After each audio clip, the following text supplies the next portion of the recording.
LTX క్లాసెస్లో Sankranti celebrations on UPSC Infinity. మన UPSC Infinity ప్రోగ్రాంలో ఇప్పుడు మీకు సంక్రాంతి స్పెషల్ ఆఫర్స్ యాడ్ అయ్యాయి.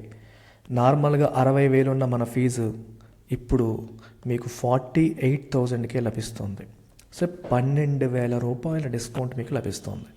అయితే ఎల్టీఎక్స్ క్లాసెస్లోనే యూపీఎస్సీ ఎందుకు జాయిన్ అవ్వాలి అనడానికి నేను ఎన్నో రీజన్స్ చెప్పగలను. మీరు ఒకసారి గమనిస్తే మనం ఇస్తున్న మోస్ట్ కాంప్రహెన్సివ్ ప్యాకేజ్ వేరే ఏ ఇన్స్టిట్యూట్ ఇవ్వట్లేదు. చూస్తే వీఆర్ కవరింగ్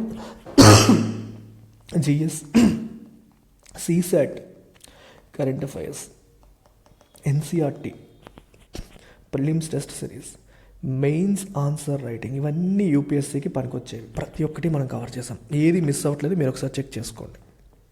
అడిషనల్గా you are getting access to APPSC exams group 1, group 2, TSPSC exams group 1, group 2, bank exams, IBPS, SBI, RBI, SSC exams, SSC CGL, CHSL, railway exams, RRB. You are getting free access to all these exams. జనరల్గా UPSC prepare అయ్యే ప్రతి student యూపీఎస్సీతో పాటు మిగిలిన ఎగ్జామ్స్కి కూడా రాస్తూ ఉంటారు. వీటి కోసం వేరే చోట కోచింగ్ తీసుకొని మళ్ళీ మీరు డబ్బులు తగలేసుకోవాల్సిన అవసరం లేకుండా ఒకే చోట మీకు అన్నీ అందిస్తున్న ప్రోగ్రామ్ యూపీఎస్సీ ఇన్ఫినిటీ ప్రోగ్రామ్. అయితే దీనికి వ్యాలిడిటీ కూడా మీరు చూడాలి. We are providing life time validity, అంటే జాబ్ వచ్చేంత వరకు కూడా మీకు యాక్సెస్ అనేది ఉంటుంది. ఎన్నాళ్ళంటే అన్నాళ్ళు, 3 ఏళ్ళు కావచ్చు, 4 ఏళ్ళు కావచ్చు, 2 ఏళ్ళు కావచ్చు. ఎన్నాళ్ళంటే అన్నాళ్ళు మీకు కంప్లీట్ యాక్సెస్ అనేది ఈ ప్రోగ్రాం ద్వారా లభిస్తుంది. కొత్త బ్యాచెస్ ఈ రోజు నుంచే ప్రారంభమయ్యాయి. 15th జనవరి లోపు ఎవరైతే జాయిన్ అవుతారో వాళ్ళకి బెనిఫిట్స్ అన్నీ వస్తాయి. సో టైం వేస్ట్ చేసుకోకుండా ఈ నెంబర్కి కాంటాక్ట్ చేయండి. డౌట్స్ ఏముంటే క్లియర్ చేసుకోండి. యాప్ యాక్సెస్ తీసుకొని క్లాసెస్ అన్నీ చూసి నచ్చిన తర్వాతే మీరు జాయిన్ అవ్వచ్చు. So first article of the day, XPoSat in orbit to study black holes, neutron stars. So XPoSat ఆర్బిట్లో పెట్టడం జరిగింది. ఆర్బిట్ అంటే కక్ష్య అంటాం కదా, ఒక స్పెసిఫిక్ పాత్ అనమాట. ఒక specific path taken to revolve, to rotate around an object, దాన్ని మనం ఆర్బిట్ అంటాం. సో ఆర్బిట్లో దీన్ని పెట్టడం జరిగింది. ఇది ఏం చేస్తుందంటే to study black holes, neutron stars అని చెప్పారు. సో చాలా కీవర్డ్స్ వస్తాయి, ప్రతి ఒక్కటి మీకు నీట్గా ఎక్స్ప్లెయిన్ చేస్తాను. సో బిఫోర్ దట్ అసలు న్యూస్ ఏంటనేది ఒకసారి చూసేద్దాము. న్యూస్ చూసిన తర్వాత మీకు కీవర్డ్స్ అన్ని ఎక్స్ప్లెయిన్ చేసి విషయంలోకి వెళ్దాం. Indian Space research Organisation kicked off the new year with the launch of PSLV C58 X-ray polarimeter satellite. షార్ట్గా చెప్పాలంటే ఎక్స్పోసాట్. ఎక్స్రే పొలారీమీటర్ శాటిలైట్ మిషన్ని మండే రోజు సక్సెస్ఫుల్గా India space research organisation ISRO kick off చేసింది. ఇది కిక్ ఆఫ్ చేయడం అనేది జరిగింది. అయితే ఇక్కడ మనం అర్థం చేసుకోవాల్సిన కొన్ని అంశాలేంటి. This comes under GS paper 3 syllabus point of వ్యూలో తీసుకుంటే సైన్స్ అండ్ టెక్నాలజీ కిందకు వస్తుంది. ఇక్కడ మనకు కనిపిస్తున్న కీవర్డ్స్ ఏంటి, మనకి పొలారీమీటర్ శాటిలైట్, ఎక్స్పోసాట్ అనేది ఒక కీవర్డ్. దీని గురించి డీటెయిల్గా చూద్దాము. సిమిలర్గా we have another keyword black holes. అసలు బ్లాక్ హోల్స్ అంటే ఏంటి ఒకసారి కూడా చూద్దాం.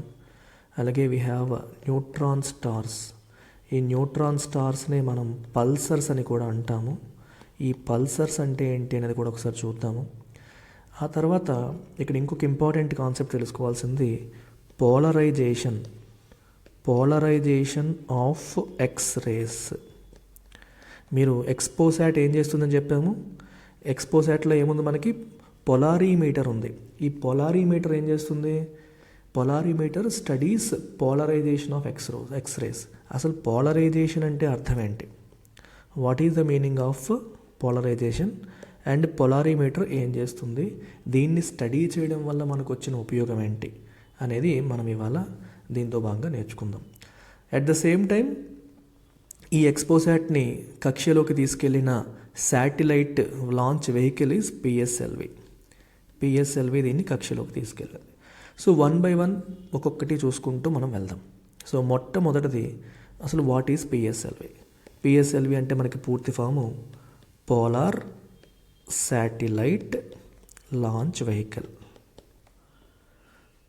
అబ్సల్యూట్ బేసిక్స్ లేని వాళ్ళని దృష్టిలో పెట్టుకొని నేను చెప్తున్నాను ఇదంతా. సో ఆల్రెడీ తెలిసిన వాళ్ళు కొంచెం మరొకసారి రివిజన్ అవుతుంది, జాగ్రత్తగా వినేసేయండి. ఇక్కడ మనకు కనిపిస్తున్న వర్డ్స్ ఒక్కొక్కటి మీరు అబ్జర్వ్ చేయండి అమ్మా. మొట్టమొదటిది satellite. What is a satellite? Satellite is something that revolves around earth కావచ్చు, సన్ కావచ్చు, మూన్ కావచ్చు, ఏదన్నా కావచ్చు. ఒక ఆబ్జెక్ట్ చుట్టూ ఒక స్పెసిఫిక్ పాత్లో రివాల్వ్ అయ్యేదాన్ని మనం శాటిలైట్ అంటాం. Satellite can be natural, satellite can be artificial. Like for example, moon is a natural satellite of earth. Earth చుట్టూ తిరుగుతుంది, మూన్ ఎవరు క్రియేట్ చేసింది కాదు. అలాగే ఆర్టిఫిషియల్ శాటిలైట్స్ కూడా ఉంటాయి, మనం పంపించేవి. For example this XPoSat. XPoSat is an artificial satellite. దీన్ని ఒక స్పెసిఫైడ్ ఆర్బిట్లో పెడితే ఇది ఆటోమేటిక్ తిరుగుతూ ఉంటుంది. అది ఆర్టిఫిషియల్ శాటిలైట్, అది మ్యాన్ మేడ్ శాటిలైట్. పోలార్ అనే పదాన్ని ఇక్కడ వాడారు. పోలార్ శాటిలైట్స్ ఏం చేస్తాయి? పోలార్ శాటిలైట్స్ ఏం చేస్తాయి అంటే మనకి ఎర్త్ అనేది మీరు తీసుకునేటప్పుడు మనకి ఈక్వేటర్ ఉంది కదా, మధ్యలో ఉన్నది మనకి ఈక్వేటర్. ఇక్కడ పోల్స్ ఉన్నాయి. సో పోలార్ శాటిలైట్స్ ఇలా తిరుగుతాయి, పోల్ టు పోల్ తిరుగుతాయి, ఈక్వేటర్ వైపు కాదు. అంటే east to west, west to east కాకుండా నార్త్ టు సౌత్ కానీ, సౌత్ టు నార్త్ కానీ తిరుగుతూ ఉంటాయి. ఇలా తిరిగేటప్పుడు they can cover entire earth, all రీజియన్స్ని కవర్ చేయడానికి అవుతుంది ఇలా తిరుగుతున్నప్పుడు.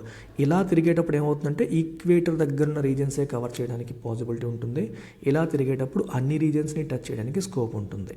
ఓకే, ఎంటైర్ రీజియన్స్ లేదా ఆల్ రీజియన్స్ ఆఫ్ ఎర్త్ని కవర్ చేయడానికి స్కోప్ ఉంటుంది.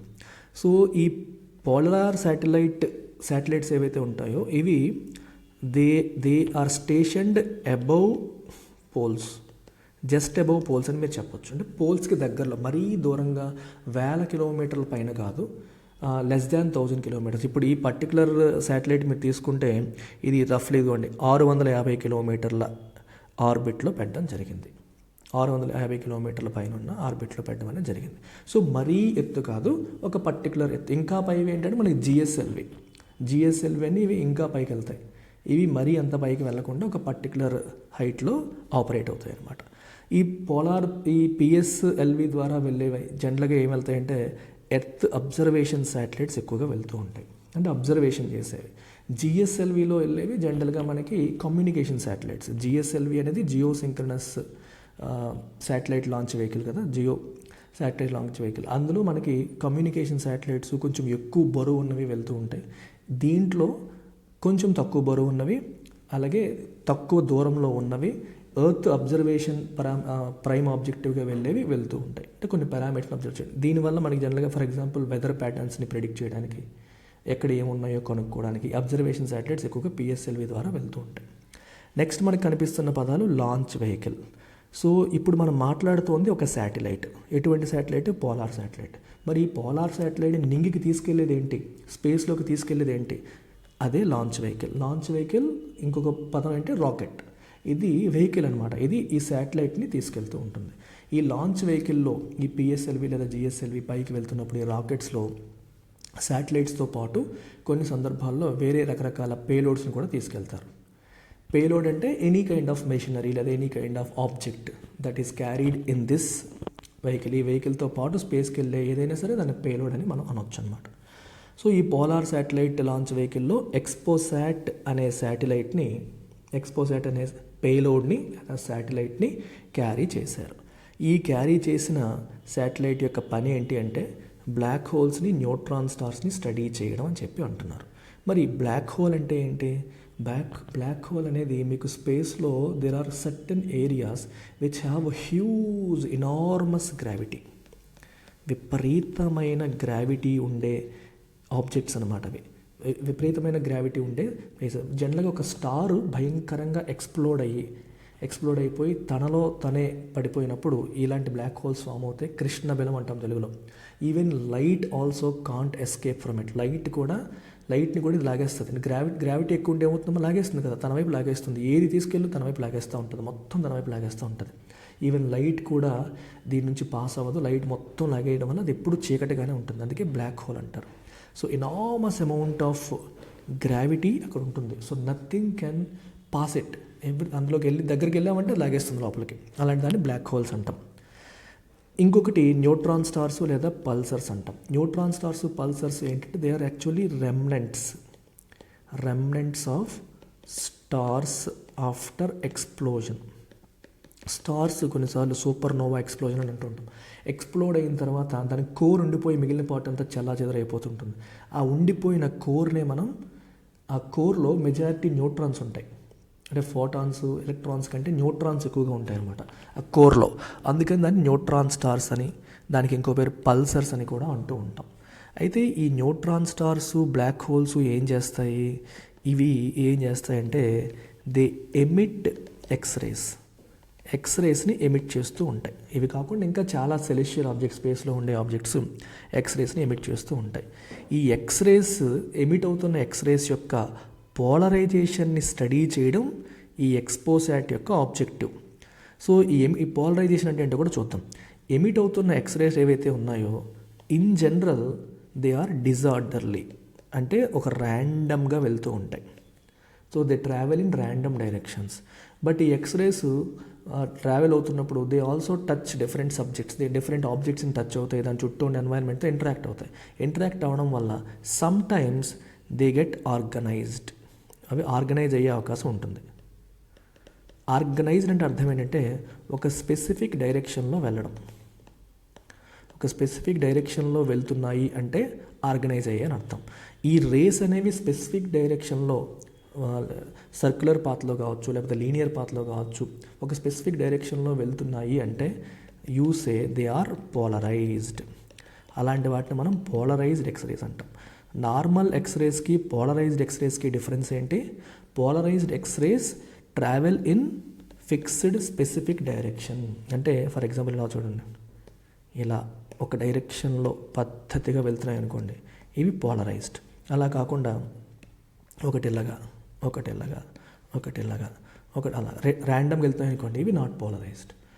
అర్థమవుతుందా? ఈ పోలరైజేషన్ ఫినామినన్ని స్టడీ చేసే యంత్రమే పోలారీమీటర్. సో పోలారీమీటర్ ఏం చేస్తుంది? It studies the degree of polarisation. అంటే ఎంత యాంగిల్, ఈ ఎంత డిస్టెన్స్లో వెళ్తున్నాయి అంటే స్పెసిఫిక్గా ప్యాటర్న్ ప్రకారం వెళ్తాయి కదా, ఈ ప్యాటర్న్ని అబ్జర్వ్ చేసి మెజర్ చేసేదాన్ని పోలారీమీటర్ అంటాం. It measures the degree of polarisation. ఈ పోలారీమీటర్ ఈ ఎక్స్పోసాట్ అంటే ఆ శాటిలైట్లో ఈ పోలారీమీటర్ ఉంది. దీన్ని క్యారీ చేస్తున్న వెహికలే మన PSLV C-58 mission. PSLV C-58 mission. I hope you have understood. ఇందులో కనిపిస్తున్న ప్రతి కీవర్డ్ మీకు చెప్పాను. సో పిఎస్ఎల్వి ద్వారా ఎక్స్పోసాట్ అనే శాటిలైట్ని స్పేస్లోకి తీసుకువెళ్ళి ఆర్బిట్లో పెట్టారు. ఈ ఆర్బిట్లో పెట్టిన ఎక్స్పోసాట్ యొక్క రెస్పాన్సిబిలిటీ ఏంటి? ఎక్స్రే పోలరైజేషన్ని స్టడీ చేయడం. ఎక్కడి నుంచి వస్తున్నాయి ఎక్స్రేస్? సెలెస్టియల్ ఆబ్జెక్ట్స్ అయినా మనకి ఈ black holes, neutron stars emit చేసే ఎక్స్రేస్ యొక్క పోలరైజేషన్ ఫినామినన్ని స్టడీ చేయడం దీని యొక్క పని. సరే, ఇప్పుడు మీకు బేసిక్స్ అన్నీ కవర్ చేశాను కదా. మరి ఎక్స్రే పోలరైజేషన్ని స్టడీ చేయడం వల్ల ఉపయోగం ఏంటి? Why to study? Why study అనే క్వశ్చన్ కూడా వస్తుంది.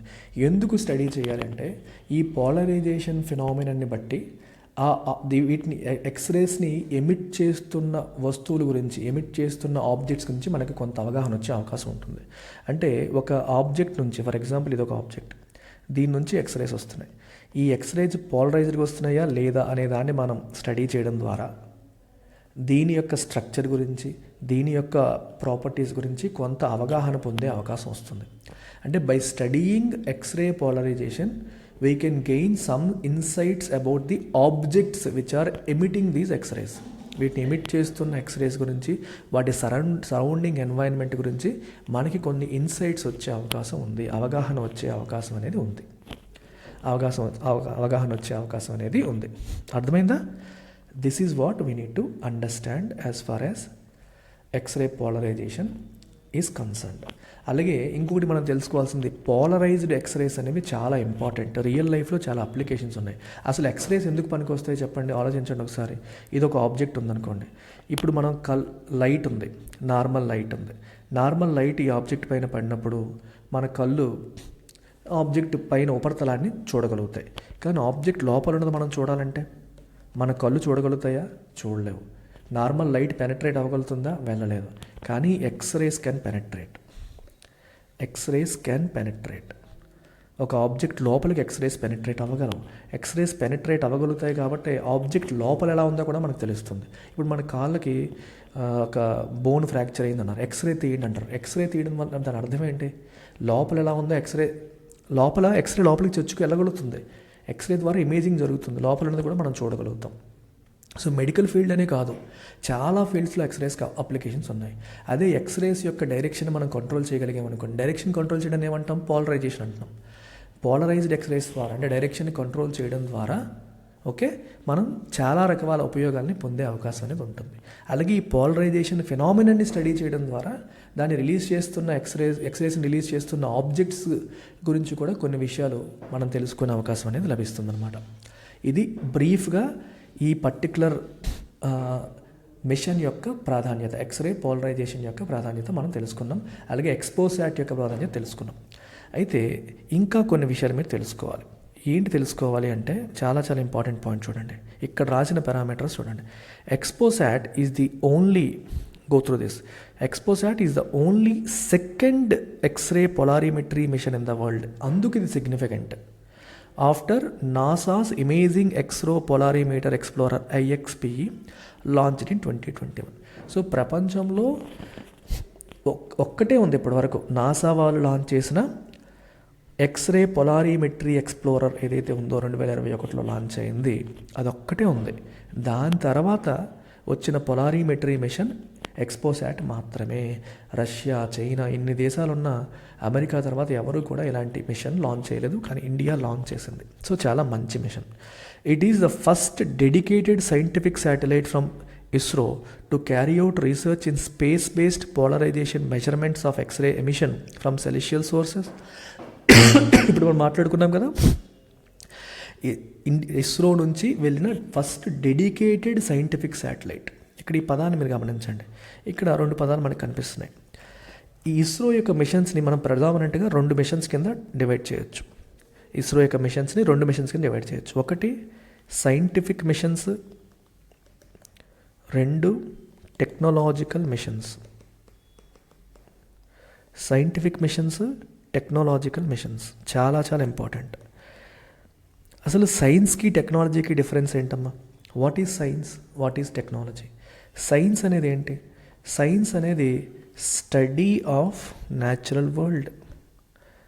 మన న్యాచురల్ వరల్డ్ని స్టడీ చేయడమే కదా. ఈ స్టడీ ఎలా జరుగుతుంది? త్రూ అబ్జర్వేషన్, ఎక్స్పెరిమెంటేషన్, వెరిఫికేషన్ కదా. ఇలా రకరకాల ప్రొసీజర్స్, సైంటిఫిక్ ప్రొసీజర్స్ని ఫాలో అవుతూ టెస్టింగ్ ఇలాంటివన్నీ చేయడం ద్వారా మనం సైంటిఫిక్ ఫినామినాన్ని, చుట్టూ ఉన్న న్యాచురల్ వరల్డ్ని అర్థం చేసుకునే ప్రయత్నం చేస్తాం. ఇనుముకి తడి తగిలితే తుప్పు పడుతుంది అనేది ఒక సైంటిఫిక్ ఫినామినన్, కెమికల్ రియాక్షన్ అది. దాన్ని మనం అలా దాని యొక్క ఏదో తుప్పు పట్టేసిందని కాకుండా ఎందుకు పడుతుందో కూడా మనం కనిపెట్టగలిగాం. ఆ ఫండమెంటల్ ప్రిన్సిపల్స్ మనం కనిపెట్టగలిగాం.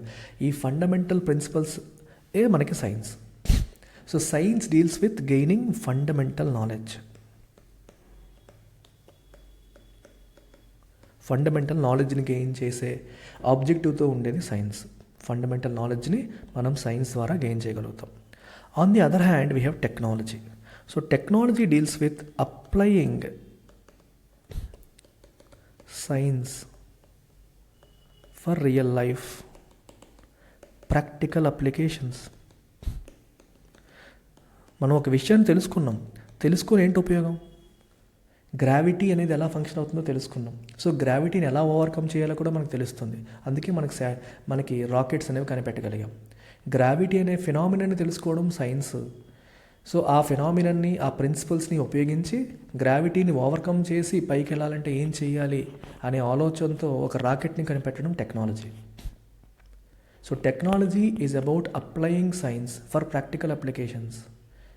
Science is about gaining fundamental knowledge about the nature and the natural world. Fundamental knowledge gain చేయడం అనేది సైంటిఫిక్ నాలెడ్జ్ని ఉపయోగించి అప్లికేషన్స్ని బిల్డ్ చేయడం అనేది టెక్నాలజీ. అర్థమవుతుందా? సో ఇస్రో పంపించే మిషన్స్లో, స్పేస్ మిషన్స్లో కొన్ని సైంటిఫిక్ ఉంటాయి, కొన్ని టెక్నాలజికల్ ఉంటాయి. ఓకే, సైంటిఫిక్ మిషన్ అంటే అర్థం ఏంటి? దాని ఆబ్జెక్టివ్ ఏంటి? To gain some knowledge. ఇప్పుడు ఫర్ ఎగ్జాంపుల్ ఎక్స్పోసాట్ వెళ్తుంది. ఎక్స్పోసాట్ ద్వారా మనం ఏం సాధిస్తాం? We will gain some knowledge. Knowledge about what? The objects which are releasing X-rays. Like black holes and pulsars. Objects గురించి కొన్ని ఎడిషనల్ ఇన్ఫర్మేషన్ మనం తెలుసుకుంటాం. We are gaining more and more scientific knowledge. Immediate application ఇప్పుడు ఉంటుందో లేదో తెలియదు. ఇలా gain చేసిన నాలెడ్జ్తో రేపు పొద్దున్న మనం టెక్నాలజీ మిషన్ లాంచ్ చేయొచ్చు. దాన్ని బేస్ చేసుకుని టెక్నాలజీ తయారు చేయొచ్చు, అప్లికేషన్స్ తయారు చేయొచ్చు, ప్రాక్టికల్ అప్లికేషన్స్ బిల్డ్ చేయొచ్చు. అది బిల్డ్ చేయాలంటే ఫస్ట్ నాలెడ్జ్ కావాలి. ఆ నాలెడ్జ్ ఎక్విజిషన్లో ఇండియా ఎక్కువగా కంట్రిబ్యూట్ చేయలేదు. ఇప్పుడు ఇండియా అలాంటి సైంటిఫిక్ మిషన్ ద్వారా కంట్రిబ్యూట్ చేసే ప్రయత్నం అనేది చేస్తుంది. అందుకని ఈ పర్టికులర్ మిషన్ అనేది చాలా చాలా ఇంపార్టెంట్. ఇంతకుముందు వెళ్ళిన ఆదిత్య L1 కూడా, అది కూడా సన్ని స్టడీ చేయడం. ఓకే, ఇవన్నీ ఏంటి? స్టడీ చేయడం. దానివల్ల ఇమీడియట్గా ఇండియాకి ఏమైనా ఉపయోగం ఉందంటే లేదు. కానీ we are gaining knowledge, we are adding to the knowledge that is already there in the వరల్డ్లో ఆల్రెడీ ఎక్వైర్ చేసిన నాలెడ్జ్కి మనం కొంచెం యాడ్ చేస్తున్నాం. మన యొక్క ఇమేజ్ అనేది వీటి ద్వారా పెరుగుతుంది, మన బ్రాండ్ అనేది ఎన్హాన్స్ అవుతుందని కూడా మనం తెలుసుకోవాలి. ఓకేనా? సో ఈ ఎక్స్పోసాట్లో 2 పేలోడ్స్ ఉన్నాయి. అంటే శాటిలైట్లో వెళ్ళే ప్రతిదాన్ని మనం పేలోడ్ అంటాం. ఒకటి POLIX, polarimeter instrument in X rays. 2 XSPECT, spectroscopy and timing. X ray, spectroscopy and timing. POLIX ఎవరు తయారు చేశారంటే రామన్ రీసెర్చ్ ఇన్స్టిట్యూట్ తయారు చేసింది, బెంగళూరులో ఉన్నది. ఎక్స్పెక్ట్ అనేది space astronomy group of URSC వీళ్ళు తయారు చేశారు. ఈ 2 కూడా దీంతో భాగంగా మనకి స్పేస్లోకి వెళ్ళడం జరిగింది. So this is all about XPoSat in orbit to study black holes or neutron stars అనే న్యూస్ యొక్క detailed analysis. I hope you have understood. So you need to understand basics, you need to understand what is happening, you need to understand the significance of these missions. మరి ఇదే UPSC programme మీరు ఆఫ్లైన్లో వినాలి అనుకుంటే, డైరెక్ట్గా ఇన్స్టిట్యూట్కి వచ్చి నా సమక్షంలో కూర్చొని చదువుకోవాలి, వినాలి అనుకుంటే మీరు చేయాల్సింది యూపీఎస్సీ ఇన్ఫినిటీ ఆఫ్లైన్ ప్రోగ్రాంలో జాయిన్ కావడం. దీనికి కూడా కొత్త బ్యాచెస్ స్టార్ట్ అయ్యాయి. అతి తక్కువ ఫీజు 48,000కే మీకు ఆఫ్లైన్ క్లాసెస్ అనేది LTX క్లాసెస్ అందిస్తుంది. లైఫ్ టైం వ్యాలిడిటీతో ఆఫ్లైన్ క్లాసెస్ 48,000కే మనం అందిస్తున్నాం. ఇది కూడా 15 జనవరి లోపు. టైం వేస్ట్ చేసుకోకండి, ఆల్రెడీ కొత్త బ్యాచ్ స్టార్ట్ అయింది. ఈ నెంబర్కి మీరు కాంటాక్ట్ చేసి మీరు జాయిన్ అవ్వచ్చు. So don't miss this opportunity. మళ్ళీ రాని అవకాశం ఇది. సో ఉపయోగించుకోండి while it is available. Look at this article. Himachal government notifies ST status for Hattis. ఈ హట్టీస్ అనే కమ్యూనిటీకి Himachal government ST status notify చేసింది. నోటిఫై చేసిందంటే ఎవరిచ్చారు? ప్రెసిడెంట్ ఆల్రెడీ నోటిఫై చేసేసారు. President Murmu inclusion of Hatti community scheduled tribes లిస్ట్లో ఆయన అప్రూవల్ అనేది ఆల్రెడీ వచ్చేసింది. ఇప్పుడు గవర్నమెంట్ నెసరీ నోటిఫికేషన్స్ డిఫరెంట్ డిపార్ట్మెంట్స్కి నోటిఫికేషన్స్ జారీ చేసింది. అయితే ఇది మనకి GS పేపర్ 2 కిందకి మనకు వస్తుంది. ఈ ఆర్టికల్ని మనం అర్థం చేసుకునేటప్పుడు 2 ఆస్పెక్ట్స్ మీరు చూడాలి. ఒకటి, ఒక కమ్యూనిటీని, ఒక పర్టికులర్ కమ్యూనిటీని ST స్టేటస్ ఇవ్వాలి అంటే ప్రొసీజర్ ఏంటి, ప్రాసెస్ ఏంటి, ఇది ఒకటి తెలుసుకోవాలి. రెండవది, ఇప్పుడు ఎవరైతే న్యూస్లోకి వచ్చారో హట్టీస్, వీళ్ళకి సంబంధించిన కొన్ని బేసిక్ క్రైటీరియా కూడా మనం తెలుసుకోవాలి. ఆ 2 తెలుసుకుంటే యూపీఎస్సీ పరంగా మన అవసరమైన ఇన్ఫర్మేషన్ మనం గ్యాదర్ చేసినట్టు అవుతుంది. సో ఫస్ట్ నేను ప్రొసీజర్ ఏంటని చెప్తాను, తర్వాత హట్టీస్ గురించి మనం మాట్లాడదాం. సో ఈ మొడాలిటీస్ అంటే STస్ని ఎట్లా, ఒక పర్టికులర్ కమ్యూనిటీస్ని STస్లో పెట్టడానికి ప్రొసీజర్స్ ఏంటి అనేది మీరు గమనిస్తే, ఫస్ట్ స్టెప్ ఏంటి అంటే respective state or UT, respective state or union territory ఏదైతే ఉందో ఈ పర్టికులర్ థింగ్ వీళ్ళు నుంచి ప్రపోజల్ రావాలి.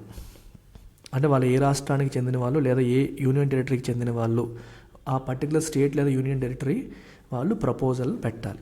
ప్రపోజల్ పెట్టిన తర్వాత ఈ ప్రపోజల్ ఎక్కడికి వెళ్తుందంట?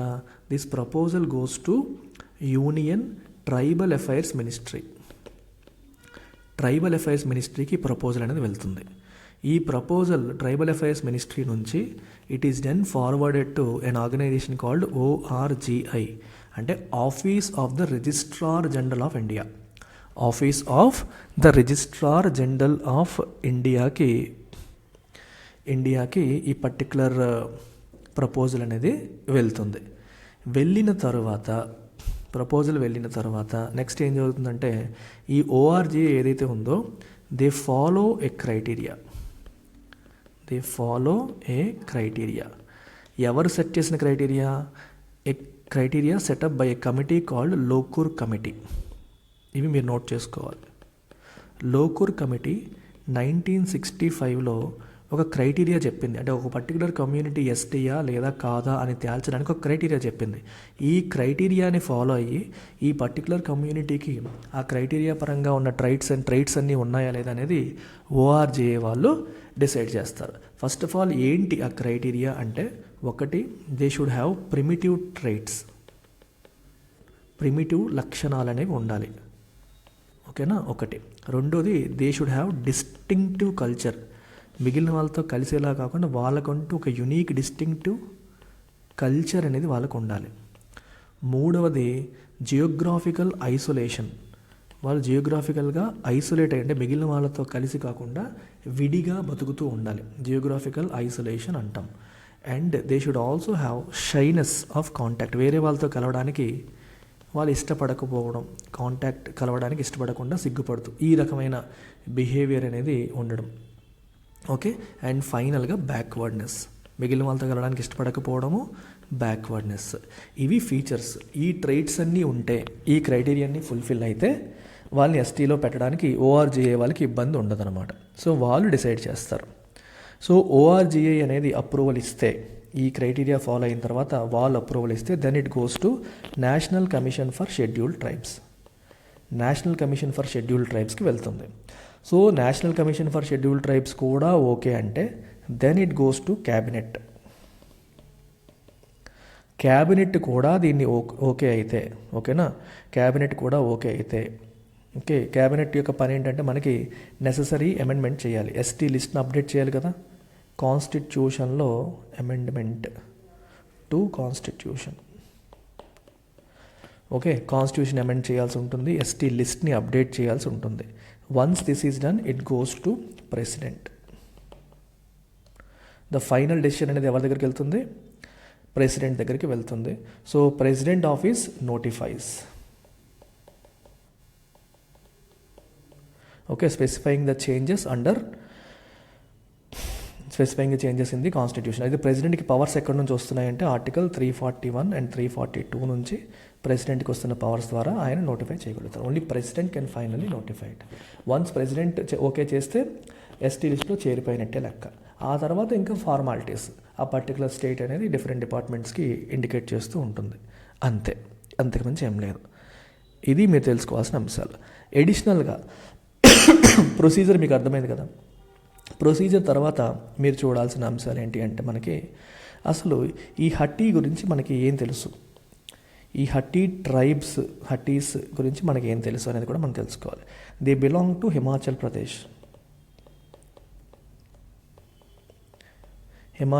రాష్ట్రానికి చెందిన వాళ్ళు. And they are a very close knit community, అంటే వాళ్ళు వేరే వాళ్ళతో ఎక్కువగా కలవరు, వాళ్ళతో వాళ్ళు చాలా క్లోజ్గా ఉండే కమ్యూనిటీ ఇది. అయితే వీళ్ళకి పేరు ఎక్కడి నుంచి వచ్చింది, హట్టీస్ అనే పేరు ఎక్కడి నుంచి వచ్చింది అంటే, వాళ్ళు హోమ్ గ్రోన్ వెజిటబుల్స్, జనరల్గా వాళ్ళే పండించిన వెజిటబుల్స్, క్రాప్స్, మీట్, వూలు ఇట్లాంటివి అమ్ముతూ ఉంటారు. ఇలాంటివన్నీ అమ్ముతూ ఉంటారు. ఎక్కడ అమ్ముతారంటే ఇన్ స్మాల్ మార్కెట్స్, చిన్న చిన్న మార్కెట్స్లో అమ్ముతారు. ఆ మార్కెట్స్ని మనం హాట్ అంటాం, haat. Okay, these markets are called hot.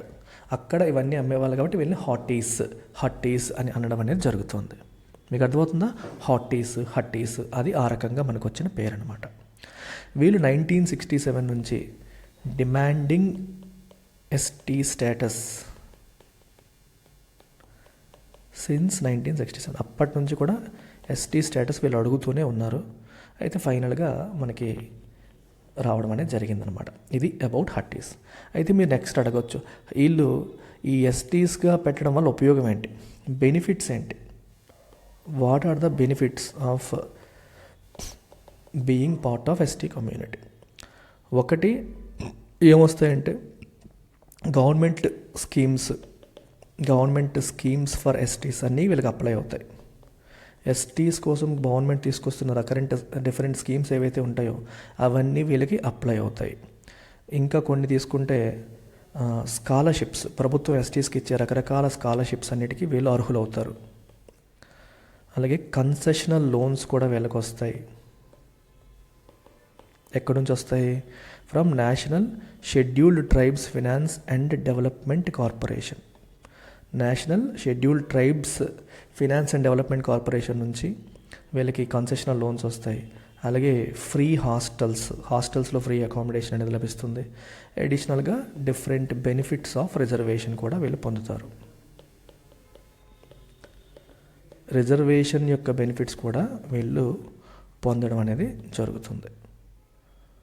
ఓకేనా. గవర్నమెంట్ పాలసీ ప్రకారం ఎడ్యుకేషన్లోను గవర్నమెంట్ జాబ్స్లోను రిజర్వేషన్, ఎడ్యుకేషన్లోను గవర్నమెంట్ జాబ్స్లోను రిజర్వేషన్ అనేది లభిస్తుంది అనమాట.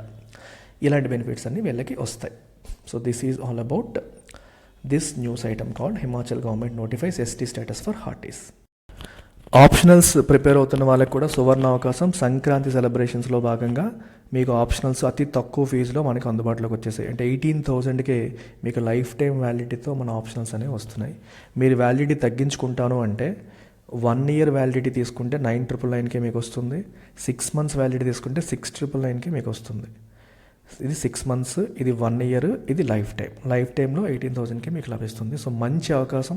15 January లోపు ఎవరైతే జాయిన్ అవుతారో వాళ్ళకి ఈ అవకాశం అనేది లభిస్తుంది. Make use of this. Next article చూడండి అమ్మ. GST revenue growth dips to a 3-month లో in December. GST revenue growth అనేది 3 month లోకి పడిపోయింది డిసెంబర్లో అని చెప్తున్నారు. సో ఏంటి కదా అనేది చూద్దాం. అసలు జిఎస్టీలో మనకి గవర్నమెంట్కి వచ్చే జిఎస్టీ రెవెన్యూలో ఏ కాంపోనెంట్స్ ఉంటాయి? ఒకటి సిజిఎస్టీ కాంపోనెంట్ ఉంటుంది, 2 ఎస్జిఎస్టీ కాంపోనెంట్ ఉంటుంది, 3వది ఇంటిగ్రేటెడ్ జిఎస్టీ కాంపోనెంట్ ఉంటుంది. సో జనరల్గా మన దేశంలో ఉన్న డిఫరెంట్ స్టేట్స్ ఏవైతే ఉన్నాయో, ఒక స్టేట్ నుంచి ఇంకొక స్టేట్, అంటే ఒక వస్తువు అదే స్టేట్లో ప్రొడ్యూస్ అయ్యి అదే స్టేట్లో కన్జ్యూమ్ అవుతుంది అనుకోండి, production and consumption both in one state అనుకోండి, అలాంటి ప్రొడక్ట్ పైన we apply CGST and SGST. అంటే దానిపైన గవర్నమెంట్ ఛార్జ్ చేస్తున్న జిఎస్టీ 18% అయితే 9% సిజిఎస్టీ కింద 9% ఎస్జిఎస్టీ కింద వసూలు అవుతాయి. ఈ 9% ఎస్జిఎస్టీ స్టేట్కి వెళ్తుంది, 9% సిజిఎస్టీ సెంటర్కి వెళ్తుంది. అలా కాకుండా ఒక వస్తువు ప్రొడక్షన్ అనేది ఒక స్టేట్లో జరిగి కన్జంప్షన్ అనేది వేరే స్టేట్లో జరిగింది అనుకోండి, దాన్ని ఇంటర్ స్టేట్ అంటాం. సో ఈ బ్లూ ఏదైతే ఉందో ఇది intra state, with in the state అని చెప్పి అంటాము. అలాగే ఇది ఏదైతే ఉందో ఇది ఇంటర్ స్టేట్, ఒక స్టేట్ నుంచి వేరే స్టేట్కి వస్తువు వెళ్ళింది అనుకోండి. ఇలాంటి దగ్గర మనకి అప్లై అయ్యేది ఇంటిగ్రేటెడ్ జిఎస్టీ అంటాం. ఈ ఇంటిగ్రేటెడ్ జిఎస్టీలో కూడా మళ్ళీ సెంటర్కి కొంత వాటా, స్టేట్కి కొంత వాటా వెళ్తుంది. స్టేట్ పరంగా తీసుకుంటే ఏ స్టేట్కి వెళ్తుందంటే ఎక్కడైతే వస్తువు కన్జ్యూమ్ అవుతుందో కన్జ్యూమ్ అయ్యే స్టేట్కి ఆ వాటా వెళ్తుంది, ప్రొడ్యూస్ అయ్యే స్టేట్కి కాదు. గుర్తుపెట్టుకోండి, ఎక్కడ వస్తువు ప్రొడ్యూస్ అవుతుందో అక్కడ ఆ స్టేట్కి వాటా వెళ్తుంది. అందుకే జిఎస్టీని మనం ఏమంటామంటే డెస్టినేషన్ బేస్డ్ ట్యాక్స్ అంటాం. It is not a origin based tax, it is a destination based tax. సాధారణంగా ఒక చిన్న డౌట్ కొడుతుంటుంది, is GST applicable on imports? Imports పైన జిఎస్టీ అప్లికబులా కాదని ఒకటి వస్తుంది. ఇప్పుడు ఇది ఇండియా, ఇది వేరే దేశం. వేరే దేశంలో తయారైన ఒక వస్తువు ఇండియాకి వచ్చింది అనుకోండి, ఇండియాలో సేల్ అవుతుంది అనుకోండి. అంటే ఇండియా ఇంపోర్ట్ చేసుకున్నప్పుడు, మరి ఇంపోర్ట్ చేసుకున్నప్పుడు దానిపైన జిఎస్టీ ఛార్జ్ చేయొచ్చా? చేయొచ్చు. ఎందుకంటే జిఎస్టీ డెస్టినేషన్ బేస్డ్. వస్తువు కన్జంప్షన్ ఎక్కడ అవుతుంది? ఇండియాలో. ఇక్కడ కన్జంప్షన్ అవుతుంది కాబట్టి దీనిపైన జిఎస్టీ అనేది ఛార్జ్ చేస్తారు. సో ఇంపోర్ట్స్ నుంచి కూడా జిఎస్టీ అనేది వస్తుంది. మరి వాట్ అబౌట్ ఎక్స్పోర్ట్స్? ఎక్స్పోర్ట్స్ అనేవి జీరో రేటెడ్ అంటే అర్థం ఏంటి? ఎక్స్పోర్ట్స్ పైన జిఎస్టీ ఛార్జ్ చేయడానికి అవ్వదు. ఎక్స్పోర్ట్స్ ఆ వస్తువులు ఇక్కడ కన్జ్యూమ్ అవ్వవు, they are consumed in another country, వేరే కంట్రీలో కన్జ్యూమ్ అవుతాయి. సో ఎక్స్పోర్ట్స్ పైన మనకి జిఎస్టీ అనేది ఛార్జ్ అవ్వదు, గుర్తుపెట్టుకోండి. ఇంపోర్ట్స్ పైన ఛార్జ్ అవుతుంది. సో ఈ మంత్ జిఎస్టీ కలెక్షన్ మీరు తీసుకుంటే December months gross GST revenue 1,64,882 కోట్లు అయితే దాంట్లో సిజిఎస్టీ 30,443 కోట్లు, ఎస్జిఎస్టీ 37,935 కోట్లు, అలాగే ఇంటిగ్రేటెడ్ జిఎస్టీ మీరు తీసుకుంటే 84,255 crores మనకి వెళ్తుంది. దీంట్లో ఇంపోర్ట్ ఆఫ్ గుడ్స్ కూడా ఉంది ఈ ఐజిఎస్టీలోనే. అర్థమవుతుందా మీకు? ఇంపోర్ట్ ఆఫ్ గుడ్స్ ఏదైతే ఉందో దీనిపైన ఛార్జ్ చేసేది కూడా ఐజిఎస్టీయే. ఓకే, ఈ ఇంపోర్ట్ ఆఫ్ గుడ్స్లో 41,534 crores ఆఫ్ ఇంపోర్ట్స్ మీద ఛార్జ్ చేసిన జిఎస్టీ కూడా ఉంది. ఇవన్నీ కూడా ఇక్కడ మనకి రాయడం జరిగిందనమాట. So this is some basic information about GST revenues మనకి ఇక్కడ గమనిస్తే ఏప్రిల్లో చాలా బాగుంది, అండ్ ఇక్కడ నుంచి ఇలా పెరుగుతూ వచ్చింది. ఇక్కడ నుంచి కొంచెం 3 మంత్లోకి పడిపోయింది. డిసెంబర్లో మనకు కనిపిస్తుంది గత 3 నెలల్లో లోయెస్ట్. ఇంకొక ఇంపార్టెంట్ ఆస్పెక్ట్ మీరు జిఎస్టీ పరంగా చూడాలి అంటే ఏం విషయం తెలుసుకోవాలంటే, డిసెంబర్లో వస్తున్న జిఎస్టీ రెవెన్యూ ఏదైతే ఉందో, కలెక్షన్స్ ఏవైతే ఉన్నాయో, they are based on November sales. నవంబర్లో జరిగిన సేల్స్ యొక్క జిఎస్టీ డిసెంబర్లో గవర్నమెంట్కి వస్తుంది. డిసెంబర్లో జరిగిన సేల్స్ యొక్క జిఎస్టీ జనవరిలో వస్తుంది. మీకు అర్థమవుతుంది, ఇది గుర్తుపెట్టుకోవాలి. నవంబర్ యొక్క సేల్స్ జిఎస్టీ డిసెంబర్లో, డిసెంబర్ యొక్క సేల్స్ జిఎస్టీ జనవరి, అంటే నెక్స్ట్ మంత్ మనకి వస్తాయన్నమాట గవర్నమెంట్కి. సో డిసెంబర్లో ఎంత కలెక్షన్స్ వచ్చింది, డిసెంబర్లో చాలా ఎక్కువ ప్రొడక్ట్స్ సేల్ అయ్యాయి అనుకోకండి, నవంబర్లో బాగా అయ్యాయి అని అర్థం. నవంబర్లో జరిగిన దాని తాలూకు ఇంపాక్ట్ మనకి డిసెంబర్లో వస్తుంది. డిసెంబర్లో జరిగిన దానికి యొక్క కలెక్షన్స్ మనకి జనవరిలో వస్తాయి. You need to understand these basics as far as GST is concern. So ఈ ఆర్టికల్ చూడమ్మా, India's 1991 crisis and the RBI governor's role. So చాలా మంచి ఆర్టికల్ ఇది, మీకు హిస్టరీలోకి ఒకసారి వెళ్ళినట్టుగా ఉంటుంది. 1991లో మనం ఫేస్ చేసిన క్రైసిస్, అప్పటి ఆర్బీఐ గవర్నర్ ఏ రోల్ ప్లే చేశారు. మనం జనరల్గా 1991 క్రైసిస్ అనగానే డాక్టర్ మన్మోహన్ సింగ్, పివి నరసింహారావు గారు ప్రధానమంత్రి వాళ్ళు ఏం చేశారనేది మనం చూస్తాం, కానీ ఆ రోజుల్లో ఉన్న ఆర్బీఐ గవర్నర్ ఎటువంటి రోల్ ప్లే చేశారు ఆ క్రైసిస్ని అవాయిడ్ చేయడానికి అనేది ఆర్టికల్లో చాలా బ్యూటిఫుల్గా ఎక్స్ప్లెయిన్ చేయడం అనేది జరిగింది. సో ఆర్టికల్ రాసిన వ్యక్తి పులప్రే బాలకృష్ణన్. ఆయన ఒక విజిటింగ్ ప్రొఫెసర్, ఎకనామిక్ ప్రొఫెసర్ ఆయన, అండ్ ఎకనామిస్ట్ కూడా. అయితే ఇది మనం న్యూస్ ఏంటంటే, ఎందుకు దీని గురించి ఇప్పుడు స్పెషల్గా రాయాల్సి వస్తుందంటే, S Venkitaramanan, an IAS officer who served as the governor of RBI from December 1990 to December 1992 passed away recently. ఆయన న్యూస్లోకి వచ్చారు. దిస్ మ్యాన్ న్యూస్లోకి రావడం వల్ల ఆయనకి సంబంధించిన ఒక ఇంట్రెస్టింగ్ ఆస్పెక్ట్స్ ఇప్పుడు మనం డిస్కస్ చేయబోతున్నాం. 1992 ఈ ప్రాంతంలో ఆర్బీఐ గవర్నర్గా ఆయన పనిచేశారు. ఆ టైంలోనే మనకి బ్యాలెన్స్ ఆఫ్ పేమెంట్ క్రైసిస్ అనేది వచ్చింది. సో ఆ క్రైసిస్లో ఆయన ఏం చేశారనేది ఇక్కడ రాశారు. సో చాలా ఇంట్రెస్టింగ్ ఆర్టికల్ చూడండి ఒకసారి. స్టార్టింగ్ ఇన్ లేట్ 1990 చివరిలో India faced severe balance of payments stress. అసలు అంటే బిగినర్స్కి బ్యాలెన్స్ ఆఫ్ పేమెంట్స్ అంటే ఏంటో తెలియని వాళ్ళకి బ్రీఫ్గా చాలా ఈజీగా అర్థమయ్యే మేనర్లో ఒక పాయింట్ చెప్తాను, మీరు అర్థం చేసుకోండి. ఇది ఇండియా అనుకోండి, ఇది రెస్ట్ ఆఫ్ ద వరల్డ్ అనుకోండి. Every year whenever a transaction happens between a resident Indian and a person or a government or a business in rest of the world, money flow అనేది జరుగుతుంది. For example, when we are exporting something, the money flows to India. వస్తువులను export చేస్తున్నప్పుడు money ఇండియాకు వస్తుంది. అలాగే when you are importing something, the money flows out of India. అలాగే విదేశాల్లో ఉన్న ఒక వ్యక్తి వాళ్ళ పేరెంట్స్కి డబ్బులు పంపిస్తే మనీ కమ్స్ టు ఇండియా. ఇండియాలో ఉన్న పేరెంట్స్ విదేశాల్లో ఉన్న కొడుకు డబ్బులు పంపిస్తే money goes out of India. అలాగే మన ఇండియన్ ఆర్గనైజేషన్ ఒక అమెరికన్ బ్యాంక్ నుంచి అప్పు తీసుకుంటే మనీ కమ్స్ టు ఇండియా. ఇండియాలో ఉన్న బ్యాంకు ఒక వేరే కంట్రీలో ఉన్న కంపెనీకి అప్పిస్తే money goes out of India. So ప్రతి ట్రాన్సాక్షన్లో మనీ ఎటు నుంచి వెళ్తుంది అనేది మీరు చూడండి. మనీ లోపలికి వస్తుందా, బయటకు వెళ్తుందా. ఇలా లోపలికి వచ్చే ట్రాన్సాక్షన్స్ అన్నీ కూడా మనం క్రెడిట్ ట్రాన్సాక్షన్స్ గాను, బయటికి వెళ్ళేవన్నీ కూడా నెగిటివ్ ట్రాన్సాక్షన్స్ గాను తీసుకుంటాం. ఈ లోపలికి వచ్చే ట్రాన్సాక్షన్స్ ఎలా జరుగుతాయంటే, మనకి whenever money comes to India, విదేశాల్లో ఉండే మనీ మన కరెన్సీ కాదు, బయట కరెన్సీ, ఎక్కువగా డాలర్స్లో ట్రేడ్ జరుగుతుంది కాబట్టి ఆ కరెన్సీ అంతా మన డాలర్స్ అనుకోండి. అప్పుడు ఆర్బీఐ దగ్గరికి విదేశాల నుంచి డాలర్స్ వస్తాయి ఫర్ డిఫరెంట్ రీజన్స్. ఈ డాలర్స్ ఆర్బీఐ దగ్గరికి చేరి అవి రూపీస్ కింద కన్వర్ట్ చేసుకుంటారు. ఇండియాలో డాలర్స్ పనికిరావు కాబట్టి ఆర్బీఐ దగ్గరికి డాలర్స్ అనేవి పెరిగి రూపీస్ కింద మారి ఇవి ఇండియాలో చెల్లుబాటు అవుతూ ఉంటాయి. అలా మనీ బయటికి వెళ్తున్నప్పుడు, మనీ బయటికి వెళ్ళినప్పుడు ఏమవుతుంది, విదేశాల్లో మనకి డాలర్స్ అవసరం. సో మన దగ్గర రూపాయలు ఉంటాయి. ఈ రూపాయలు మనం ఆర్బీఐకి ఇచ్చి ఆర్బీఐ దగ్గర డాలర్స్ తీసుకొని ఆ డాలర్స్ విదేశాలకి మనం పంపుతాం. రూపాయలు పంపించాం, డాలర్సే పంపుతాం. కన్వర్షన్ ఆర్బీఐ దగ్గర, అంటే ఆర్బీఐ ఆథరైజ్ చేసిన ఏజెన్సీ బ్యాంక్స్ దగ్గర మనం చేసుకుంటాం. సో వెనెవర్, దీన్ని బట్టి మీకు ఏం అర్థమవుతుందంటే, whenever money is coming in, RBI దగ్గర ఉన్న డాలర్ బ్యాలెన్స్ అనేది పెరుగుతుంది. Whenever the money is going out, RBI దగ్గర ఉన్న డాలర్ బ్యాలెన్స్ అనేది తగ్గుతూ ఉంటుంది. సో ఎప్పుడైతే ఈ నెగిటివ్ ట్రాన్సాక్షన్స్ అనేవి పాజిటివ్ ట్రాన్సాక్షన్స్ కంటే ఎక్కువైపోతే, అంటే దాని అర్థం ఏంటి, మనీ గోయింగ్ అవుట్ అంటే ఆర్బీఐ దగ్గర ఉన్న డాలర్స్ తగ్గడం అనేది ఆర్బీఐ దగ్గర ఉన్న డాలర్స్ పెరగడం కంటే ఎక్కువ అవుతుందో, we will face crisis. For example, మీకు చిన్న ఎగ్జాంపుల్ చెప్తాను. మనకి ఒక పర్టికులర్ ఇయర్లో $100 లోపలికి వచ్చాయి డిఫరెంట్ ట్రాన్సాక్షన్స్లో, $150 బయటికి వెళ్ళాయి. సో 150 అనేది 100 కంటే ఎక్కువ. మనకి $100 లోపలికి వచ్చినప్పుడు $150 మనం ఎలా పే చేస్తాం? పే చేయాలంటే మన దగ్గర రిజర్వ్స్ ఉండాలి, అంటే ఆల్రెడీ మన దగ్గర కొంత ఉండాలి. ఆర్బీఐ దగ్గర లెట్స్ ఒక $250 ఉన్నాయనుకోండి, అప్పుడు పర్లేదు. ఈ 100కి ఇంకొక 50 కలిపితే ఇంకో $200 మనకి రిజర్వ్స్ మెయింటైన్ అవుతాయి.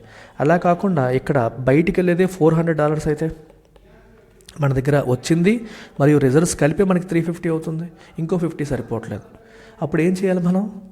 మనం డిఫాల్ట్ చేసే పరిస్థితి వస్తుంది. అంటే మన దగ్గర ఉన్నది మనం చెల్లించాల్సిన దానికి సరిపోవట్లేదు.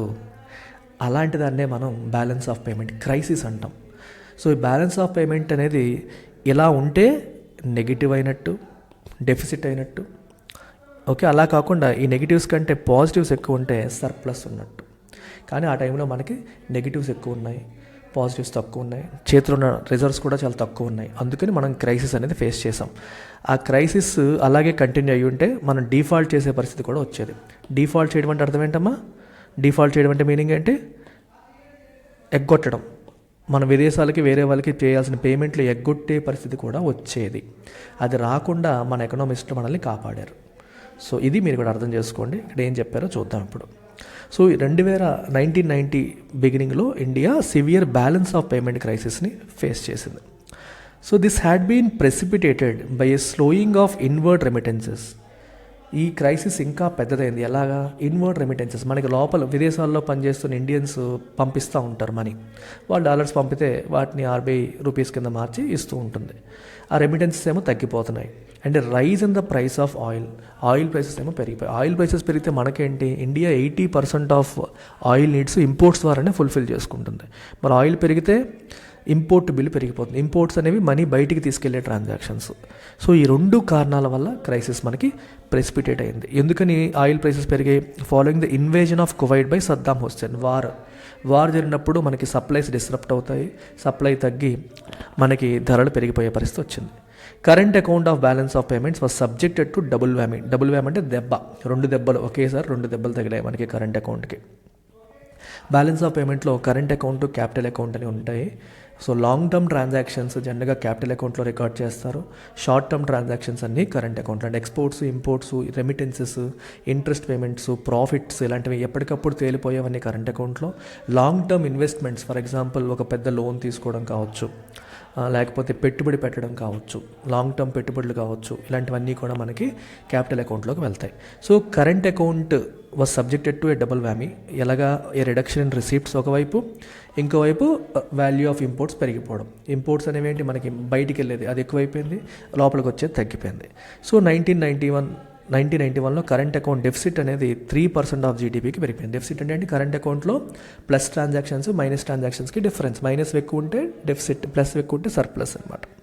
ఏ level highest by far in 2 అప్పటికి 2 దశాబ్దాల్లో హైయెస్ట్ లెవెల్ అనమాట. అంత ఎక్కువ డెఫిసిట్ ఉండింది. So there was speculation that India would default. అప్పుడు ఏమనుకున్నారు, ఇండియా ఇంకా డిఫాల్ట్ చేస్తుంది. డిఫాల్ట్ అంటే కట్టలేకపోవడం, చెల్లించాల్సిన పేమెంట్స్ చెల్లించలేకపోవడాన్ని మనం ఏమంటాం, డిఫాల్ట్ చేయడం అంటాం. సో డిఫాల్ట్ చేసే అవకాశం ఉంది అని కూడా there were speculation. Okay, on its external payment obligations ఇంకా ఫుల్ఫిల్ చేయలేదేమో అన్న పరిస్థితి కూడా వచ్చింది. It was at that moment, ఆ మూమెంట్లో RBI led by mister Venkitaramanan played a sterling role. ఇప్పుడు ఆర్బీఐ ఒక ఇంపార్టెంట్ రోల్ ప్లే చేసింది. ఆర్బీఐ గవర్నర్గా Venkitaramanan garu important role play చేశారు. ఏం చేశారు? Which in effect came to pledging its gold to international banks. మన దగ్గర చాలా గోల్డ్ ఉండేది. ఆ గోల్డ్ ఇంటర్నేషనల్ బ్యాంక్స్కి తాకట్టు పెట్టి డాలర్స్ లోన్ రూపంలో తీసుకున్నారు. ఆ రోజుల్లో అలా చేసినందుకు నవ్వారు. ఏంటి గోల్డ్ తాకట్టు పెట్టుకోవడం ఏంటి, అమ్ముకోవడం ఏంటి, ఈ పరిస్థితి ఏంటి అని చెప్పేసి నవ్వుకునే పరిస్థితి వచ్చింది. కానీ అప్పుడున్న సిచ్యువేషన్లో అది చాలా మంచి యాక్షన్ అనమాట for a hard currency. Hard currency అంటే అర్థం ఏంటి, ఈజీగా ఫ్లక్చువేట్ కానిది, స్టేబుల్గా ఉండేదాన్ని హార్డ్ కరెన్సీ అంటాం. Dollar is a hard currency. ఈజీగా ఫ్లక్చువేట్ అయిపోయేదాన్ని సాఫ్ట్ కరెన్సీస్ అంటాం. అన్స్టేబుల్గా ఉంటూ ఫ్లక్చువేషన్ ఎక్కువ ఉండేదాన్ని సాఫ్ట్ కరెన్సీ అంటాం. సో మనకి డాలర్స్ కావాలి, ఆ డాలర్స్ కోసమని ఇంటర్నేషనల్ బ్యాంక్లో ప్లెడ్జ్ చేయడం అనేది జరిగింది. సో ఇవన్నీ కూడా ఆర్బీఐ యొక్క అఫీషియల్ హిస్టరీలో వీటి గురించి డీటెయిల్గా రాశారు. ఇక్కడ ఏం రాశారు చూడండి. ఏప్రిల్ 1991లో government $200 million union bank of Switzerland నుంచి రైజ్ చేసింది.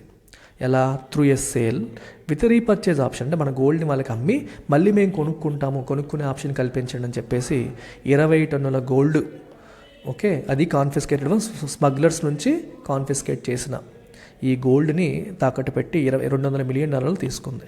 అలాగే జూలై 1991లో ఒక 47 టన్నుల గోల్డ్ బ్యాంక్ ఆఫ్ ఇంగ్లాండ్కి పంపి another $405 million India తీసుకుందనమాట.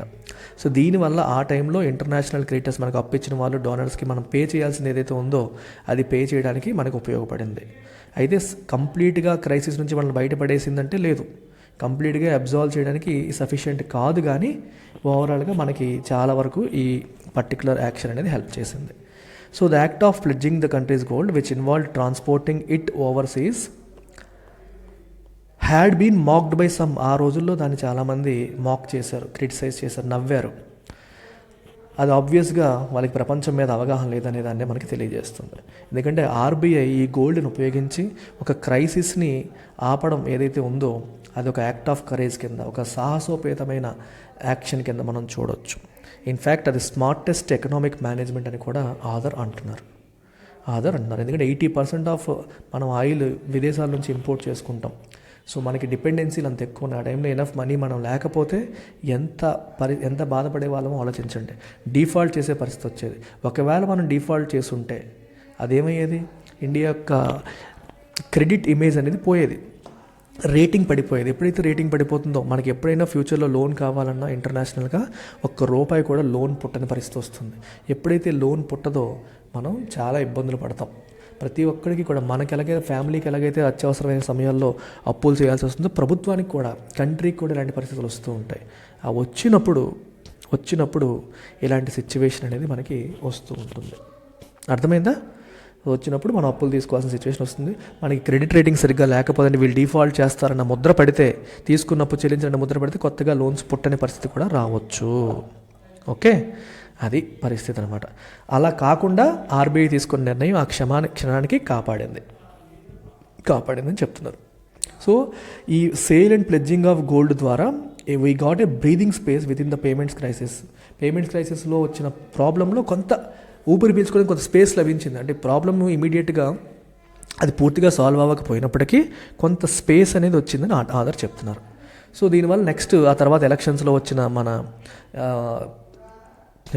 PV Narasimha Rao గారు, మన్మోహన్ సింగ్ గారు రిఫార్మ్స్ తీసుకురావడానికి అవకాశం వచ్చింది. అది వాళ్ళు రిఫార్మ్స్ తీసుకురావాలని అంతవరకన్నా ఆగాలి కదా, అంతవరకు ఆగడానికి ఈ నిర్ణయం హెల్ప్ అయిందనమాట. అయితే ఈ ఇంటర్నేషనల్ లోన్స్ తీసుకురావడానికి ముందు ఆర్బీఐ ఏం చేసింది, ఇంపోర్ట్ కంప్రెషన్ ప్రోగ్రామ్ని స్టార్ట్ చేసింది. అంటే ఇంపోర్ట్స్ని బాగా తగ్గించే కార్యక్రమం. ఎలాగా? ఇంపోర్ట్స్ పైన క్యాష్ మార్జిన్ బాగా పెంచేసింది. ఇంపోర్ట్ చేయాలంటే ఎంత క్యాష్ మార్జిన్ మెయింటైన్ చేయాలంటే ఎంత మార్జిన్ మెయింటైన్ చేస్తే కానీ ఇంపోర్ట్ చేయడానికి అవకాశం, రూల్స్ బాగా స్ట్రిక్ట్ చేసిందని అర్థం. ఓకేనా? అలాగే క్యాష్ మార్జిన్ చాలా వరకు పెంచారు ఒకటి. రెండోది ఇంకా supplementary measures that raise the cost of imports for implemented too. Import యొక్క కాస్ట్ బాగా పెరిగిపోయేలాగా, అంటే ఇంపోర్ట్ చేయడం వల్ల ఉపయోగం లేదు, దానివల్ల నష్టం అనే పరిస్థితి వచ్చేలాగా రకరకాల మెజర్స్ తీసుకుని ఇంపోర్ట్స్ని డిస్కరేజ్ చేసే ప్రయత్నం అనేది జరిగిందనమాట. సో రకరకాల ప్రయత్నాలతో దాన్ని రీయిందమేనంటే కంట్రోల్ చేసే ప్రయత్నాలు జరిగాయి. సో ఈ స్ట్రాటజీ అనేది పనిచేసింది. కరెంట్ అకౌంట్ డెఫిసిట్ అనేది 3%కి పెరిగిపోయిన కరెంట్ అకౌంట్ డెఫిసిట్ 91-92 కల్లా 0.3%కి తగ్గిపోయింది. ఆర్బీఐ తీసుకునే ఈ రకంగా ఉపయోగపడింది. సో దీనివల్ల మళ్ళీ ఫర్దర్ ఫారెన్ ఎక్స్చేంజ్ తీసుకురావాల్సిన అవసరమే లేకుండా మనకి అది ఉపయోగపడింది. ఓకే, తర్వాత mid-1991లో నరసింహారావు గారి ఆఫీస్ వచ్చింది. ఎకనామిక్ మెజర్స్ తీసుకున్నారు, డీవాల్యుయేషన్ ఆఫ్ రూపీ చేశారు, బ్యాలెన్స్ ఆఫ్ పేమెంట్స్ని ఇంప్రూవ్ చేశారు. ఓకే, ఇవన్నీ చేశారు. కానీ immediate improvement of balance of payment మాత్రం మేజర్గా ఆర్బీఐ తీసుకున్న ఇంపోర్ట్ కంప్రెషన్ అనే దాని మీదకి, అంటే దానివల్లే జరిగిందని మనం స్ట్రాంగ్గా చెప్పొచ్చు అనమాట. డేటా చూస్తే మనకు అదే అర్థమవుతుంది. ఇంతే, మిగిలిన ఆర్టికల్ మనకి పెద్దగా అవసరం లేదు. అంటే ఇదంతా ఇది ఓవరాల్గా ఈ ఆర్టికల్ యొక్క సారాంశం ఏంటి అంటే, ఇండియా ట్రబుల్ టైమ్స్లో ఉన్నప్పుడు ఆర్బీఐ గవర్నర్గా ఎస్ వెంకటరామన్ గారు చాలా స్మార్ట్గా ప్రవర్తించి మన దగ్గర ఉన్న గోల్డ్ని తాకట్టు పెట్టి లోన్స్ తెచ్చి ఆ డబ్బుతో పేమెంట్లు చేశారు. ఒకవేళ అలా చేసి ఉండకపోతే మనం చెల్లించాల్సిన పేమెంట్స్ డిఫాల్ట్ చేసే పరిస్థితి వచ్చేది. డిఫాల్ట్ చేస్తే మన క్రెడిట్ రేటింగ్ పడిపోయేది. తర్వాత లోన్స్ రమ్మంటే రాని పరిస్థితి వచ్చేది. అలాగే కరెంట్ అకౌంట్ డెఫిసిట్ని తగ్గించడానికి, ఇంపోర్ట్ని కంప్రెస్ చేయడానికి కూడా రకరకాల మెజర్స్ ఆర్బీఐ తీసుకుంది. అవన్నీ కూడా సక్సెస్ అయ్యాయి. ఇవి చేయడం వల్లే తర్వాత వచ్చిన మన్మోహన్ సింగ్ గారికి, పివి నరసింహారావు గారికి స్పేస్ లభించింది. వాళ్ళు ఆ స్పేస్ను ఉపయోగించుకొని వాళ్ళు ఇంకొన్ని రిఫార్మ్స్ తీసుకొచ్చి ఇండియాని ప్రగతి పదంలో నడిపించారు. ఆ ప్రాబ్లం నుంచి బయట పడేశారు. ఇది ఆర్టికల్. సో ఇది మీకు జిఎస్ పేపర్ 3 కిందకి ఉపయోగపడుతుంది. నెక్స్ట్ ఆర్టికల్ చూడండి. Why did FIUIND act against virtual asset providers? ఇది కూడా మనకి జిఎస్ పేపర్ 3 కిందకి వస్తుంది. వర్చువల్ అసెట్ ప్రొవైడర్స్ అంటే ఎవరు? మనకి డిజిటల్ అసెట్స్, వర్చువల్ అసెట్స్ అంటాం కదమ్మా. Like crypto assets, crypto currency, నా రెగ్యులర్ కరెన్సీ కాదు, క్రిప్టో కరెన్సీ ప్రొవైడర్స్ పైన FIUIND యాక్షన్ తీసుకుంది. ఏంటి న్యూస్లోకి ఏమొచ్చిందో ఫస్ట్ చూడండి. The financial intelligence unit India, FIUIND ఏంటంటే ఫినాన్షియల్ ఇంటెలిజెన్స్ యూనిట్ అనమాట, issued show cause notices to 9 offshore virtual digital asset service providers, VDS అనమాట. So virtual digital asset అంటే crypto లాంటి అసెట్స్ని provide చేసే సర్వీసెస్ని అంటే క్రిప్టోలో ట్రేడ్ చేయడానికి, కొనడానికి, అమ్మడానికి, ఇలాంటి ట్రాన్సాక్షన్స్ చేయడానికి సర్వీసెస్ అందిస్తున్న ఈ పర్టికులర్ ప్రొవైడర్స్ ఎవరైతే ఉన్నారో వాళ్ళకి షోకాజ్ నోటీసెస్ మన ఫినాన్షియల్ ఇంటెలిజెన్స్ యూనిట్ ఇండియా వాళ్ళు పంపించారు. ఎవరెవరికి? బినాన్స్, కుకెన్, క్యూబ్, బిట్ఫినెక్స్, MEXC గ్లోబల్, ఇలాంటివన్నీ కూడా. ఎందుకు అని? This was for operating illegally. వాళ్ళు ఇల్లీగల్గా ఆపరేట్ చేస్తున్నారు without complying with the provisions of PMLA, prevention of money laundering act యొక్క ప్రావిజన్స్ని వీళ్ళు ఫాలో అవ్వట్లేదు, రూల్స్ ఫాలో అవ్వకుండా వీళ్ళు ఆపరేట్ చేస్తున్నారు అని చెప్పి వీళ్ళ మీద కంప్లైంట్, అందుకోసం వాళ్ళకి షోకాజ్ నోటీసులు పంపించడం జరిగింది. అలాగే secretary of the ministry of electronics and information టెక్నాలజీకి కూడా రాయడం జరిగింది to block URLs of mention entity. ఈ URLస్ని బ్లాక్ చేసేయండి కంప్లీట్గా అని చెప్పి ministry of electronics and information technology కూడా పంపించారు. అయితే ఏంటి ఈ నాన్ కంప్లైన్స్ కదేంటి? వాళ్ళు ఏది ఫాలో అవ్వట్లేదు, దాని ప్రిమైజ్ ఏంటనేది ఇక్కడ రాశారు చూడండి. 2023లో virtual digital asset service providers వాళ్ళని యాంటీ మనీ లాండరింగ్ లేదా counter financing of terrorism regulations కిందకి తీసుకురావడం జరిగింది. అంటే PMLA, prevention of money laundering act. Money laundering అంటే తెలుసు కదా మీకు. మనీ లాండరింగ్ అంటే అర్థం ఏంటి? డర్టీ మనీని క్లీన్ మనీగా చూపించే ప్రయత్నం. ఇల్లీగల్గా డ్రగ్ ట్రాఫికింగ్, హ్యూమన్ ట్రాఫికింగ్ లాంటి తప్పుడు పనులతో సంపాదించిన డబ్బుని క్లీన్ మనీగా, అంటే అది లీగల్ మీన్స్లోనే సంపాదించామని చూపించే ప్రయత్నం చేయడం. దానికోసం రకరకాల ఛానల్స్ని ఉపయోగించి, రకరకాల మార్గాలను ఉపయోగించి అలా చేసే ప్రయత్నాన్ని మనీ లాండరింగ్ అంటాం.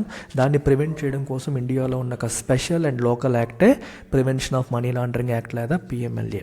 దీని పరిధిని కొంచెం ఎక్స్పాండ్ చేస్తూ దీని జ్యూరిస్డిక్షన్లోకి వర్చువల్ డిజిటల్ అసెట్ ప్రొవైడర్స్ని కూడా తీసుకొచ్చి వాళ్ళకి ఏం చెప్పారంటే, మీరు ఎవరైతే మీ దగ్గర ఆన్బోర్డ్ అవుతున్నారో, మీ పర్టికులర్ సర్వీసెస్ ఎవరైతే ఉపయోగిస్తున్నారో, పొజిషన్స్ ఎవరైతే తీసుకుంటున్నారో వాళ్ళందరి డీటెయిల్స్ మీ దగ్గర ఉండాలి.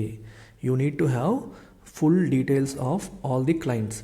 వాళ్ళు ఏమైనా సస్పీషియస్ ట్రాన్సాక్షన్స్ ఏమైనా చేస్తున్నారా, తప్పుడు పనులు ఏమైనా చేస్తున్నారా, KYC ఫుల్ఫిల్ చేశారా, ఫుల్ఫిల్ చేయలేదా, ఇలాంటివన్నీ మీరు వెరిఫై చేయాలి. ఏమైనా అనుమానం ఉంటే మాకు తెలియజేయాలి. KYC లేకపోతే వాళ్ళ విషయాలు కూడా మీరు కనుక్కోవాలి అని చెప్పేసి అప్పుడు రూల్స్ అన్నీ పెట్టడం అనేది జరిగింది. ఇండియాలో ఆపరేట్ అవుతున్న ప్రతి ఒక్క VDAకి కూడా ఇది అప్లై అవుతుంది అని చెప్పడం జరిగింది. వాళ్ళు ఇండియాలో ఫిజికల్గా ఉన్నారా లేదని కాదు, ఇండియన్ క్లయింట్స్ని సర్వ్ చేస్తున్నారు అంటే అది వాళ్ళకి అప్లై అవుతుంది. ఇర్రెస్పెక్టివ్ ఆఫ్ ఫిజికల్ ప్రెజెన్స్, మీరు ఇండియన్ క్లయింట్స్ని హ్యాండిల్ చేస్తున్నారంటే మీకు ఆ రూల్ అప్లై అవుతుందని క్లియర్గా చెప్పడం జరిగింది. So non registration made entities non compliant despite serving Indian యూజర్స్కి మీరు సర్వ్ చేస్తున్నారు కాబట్టి మీరు ఇంక నాన్ కంప్లైంట్ కిందే లెక్క. రిజిస్ట్రేషన్ మీరు చేయలేదంటే మీరు కంప్లైంట్గా లేరని అర్థం, రూల్స్ ఫాలో అవ్వలేదని అర్థం. చూడండి ఇక్కడ ఏంటంటే the entities though catering to A substantial part of Indian users were not getting registered and coming under anti money laundering and counter financing of terrorism network framework. వీళ్ళందరూ కూడా మన దగ్గర రిజిస్టర్ అవ్వట్లేదు, ఇండియన్ క్లయింట్స్ని హ్యాండిల్ చేస్తున్నారు, Indian యూజర్స్కి services ఇస్తున్నారు, కానీ వేరే చోట వాళ్ళ మెయిన్ ఆఫీసులు వేరే చోట పెట్టుకొని అక్కడి నుంచి ఇండియన్ క్లయింట్స్కి సర్వీసెస్ ఇస్తూ మాకు ఈ రెగ్యులేషన్ మాకు ఇది అప్లై అవ్వదు అన్నట్టుగా వాళ్ళు ప్రవర్తించడం అనేది జరుగుతుంది. ఓకే, ఇది కదా. అయితే ఈ పిఎంఎల్ఏ కంప్లైన్స్ వల్ల ఉపయోగం ఏంటి? ఈ పాయింట్ మనకి చాలా important. Prevention of money laundering act కింద వీళ్ళని తీసుకురావడం వల్ల ఉపయోగం ఏంటి అంటే, ఒకటి ఇక్కడ చదవండి. According to Ranjana Adhikari, partner at Indus law, the objective of the PMLA and its reporting obligation are to enable monitoring and tracking of financial transactions. Financial ట్రాన్సాక్షన్స్ని ట్రాక్ చేయడానికి, మానిటర్ చేయడానికి మనకి ఒక ఎనేబులింగ్ ఎన్వైర్న్మెంట్, దానికి అవసరమైన పొజిషన్ దొరుకుతుంది. To curb money laundering and terror financing మరియు money లాండరింగ్ని అరికట్టడానికి ఫినాన్షియల్ ట్రాన్సాక్షన్స్ మనం మానిటర్ చేయాలి, అలాగే ట్రాక్ చేయాల్సిన అవసరం అనేది ఉంది. ఓకేనమ్మా, ఇది చాలా ఇంపార్టెంట్ పాయింట్ ఇక్కడ. ఓకే, తర్వాత ఏం చెప్తున్నారు అనేది మనం చూద్దాం. అది మనకి అవసరమైన ఇన్ఫర్మేషన్ కూడా వచ్చేసింది. ఇక్కడ చూడండి, what considerations emerge when looking to regulate VDAs. ఈ VDAs virtual digital asset providers ఎవరైతే ఉన్నారో వీళ్ళని రెగ్యులేట్ చేయడానికి చేసే క్రమంలో ఏ కన్సిడరేషన్స్ తీసుకోవాలి, ఏ కన్సిడరేషన్స్ మనం తీసుకోవాలి. చూడండి, bureau for international settlement BIS వాళ్ళు ఏం చెప్తున్నారంటే, in report about financial stability from crypto assets in emerging ఎకానమీస్లో క్రిప్టో అసెట్స్ వల్ల ఫినాన్షియల్ స్టెబిలిటీ గురించి ఒక రిపోర్ట్ని పబ్లిష్ చేశారు. ఆ రిపోర్ట్లో ఏం చెప్పారంటే, they observed 3 high level policy options. ప్రభుత్వాలు 3 ఆప్షన్స్ని కన్సిడర్ చేయొచ్చు అని చెప్పారు. ఒకటి, అవుట్ రైట్ బ్యాన్, ఈ క్రిప్టో కరెన్సీ పైన కంప్లీట్గా బ్యాన్ చేయడం. 2, కంటైన్ చేయడం, అంటే వాటి యొక్క ట్రాన్సాక్షన్స్ని కంట్రోల్ చేసే ప్రయత్నం చేయడం. 3, రెగ్యులేట్ చేయడం, వాటిని కంప్లీట్గా రెగ్యులేట్ చేయడం అనేది 3వ option. BIS observed that an out right ban may not prove enforceable. Out right ban అనేది ఎన్ఫోర్స్ చేయడం కష్టం, అది ప్రాజిబుల్ కాకపోవచ్చు. ఎందుకని? Because of the pseudo anonymous nature of the crypto markets. Anonymous అంటే కనపడవు, తెలియకుండా సీక్రెట్గా జరుగుతూ ఉంటాయి. మనం అవుట్ రైట్గా బ్యాన్ చేసినప్పటికీ వాళ్ళు సైలెంట్గా వాళ్ళ పని వాళ్ళు చేసుకునే అవకాశం అనేది ఉంటుంది. దానివల్ల కంప్లీట్గా అసలు మార్కెట్ గురించి మనకి పూర్తిగా ఏం జరుగుతుందో తెలియని పరిస్థితి కూడా రావచ్చు. దానివల్ల ట్రాన్స్పరెన్సీ ఇంకా తగ్గిపోవచ్చు, వాటిని మనం ప్రెడిక్ట్ చేయలేని పరిస్థితి రావచ్చు. కాబట్టి అవుట్ రైట్గా బ్యాన్ చేయడం అనేది పాసిబుల్. ఇప్పుడు మనకి లిక్కర్ని అవుట్ రైట్గా బ్యాన్ చేసినా సరే సైలెంట్గా ఈ నాటు మందు ఇలా ఎలాగైతే వెళ్ళిపోతూ ఉంటాయో సైలెంట్గా, ఇక్కడ కూడా అలాంటి పరిస్థితులు రావచ్చు. అంటే మీకు ఒక ఎగ్జాంపుల్ చెప్పాను. అలా ఆ రకంగా సైలెంట్గా గవర్నమెంట్కి తెలియకుండా బ్యాన్ చేసినప్పటికీ ట్రాన్సాక్షన్ జరిగే అవకాశం ఉంటుంది అంటున్నారు. రెండోది, కంటైన్మెంట్ అర్థం ఏంటి? Controlling the flows between crypto markets, అంటే ట్రాన్సాక్షన్ ఫ్లోస్ని లిమిట్ చేయడం. ఓకే, వాటికి మరియు ట్రెడిషనల్ ఫైనాన్షియల్ సిస్టమ్స్కి ఉన్న ట్రాన్సాక్షన్ ఫ్లోని లిమిట్ చేయడం. అయితే BIS వాళ్ళు ఏమంటున్నారంటే, ఈ strategy would not address the vulnerabilities inherent in the crypto మార్కెట్లో ఉన్న లోపాలు, లొసుగులు, ఇబ్బందులు, అంటే దాని యొక్క కస్టమర్ దెబ్బ పడిపోయే అవకాశాలు ఉంటాయి కదా, వాటిని అడ్రస్ చేయడానికి అవ్వదు. You are only limiting transactions. అంతేకాని క్రిప్టో మార్కెట్, ఇప్పుడు మనకి రెగ్యులర్ మార్కెట్ అనేది రెగ్యులేటెడ్ రూల్స్ ప్రకారం, RBI రూల్స్ ప్రకారం వెళ్తుంది. క్రిప్టోని మనం రెగ్యులేట్ చేయట్లేదు. అక్కడ ఎవడు మోసం చేసినా, ఎవడు దెబ్బ తగిలేసినా అడడానికి ఎవరు లేరు, చెప్పడానికి ఎవరు లేదు, ప్రొటెక్షన్ అనేది లేదు. సో దానివల్ల వల్నరబిలిటీస్ అనేవి సాల్వ్ అవ్వవు, ఫైనాన్షియల్ స్టెబిలిటీ రిస్కులు అనేవి ఎప్పట్లాగే వచ్చే అవకాశాలు ఉన్నాయని అంటున్నారు. సో మరి ఫైనల్గా ఏంటి బెటర్ అంటే, రెగ్యులేషన్ బెటర్. రెగ్యులేషన్లో the motivation to regulate the asset varies across jurisdictions. ఒక్కొక్క ఏరియాలో అంటే ఇండియాలో ఒకలాగా, యూఎస్లో ఒకలాగా, చైనాలో ఒకలాగా ఎట్లా ఉంటుంది, అన్ని చోట్ల ఒకటే ఉండదు.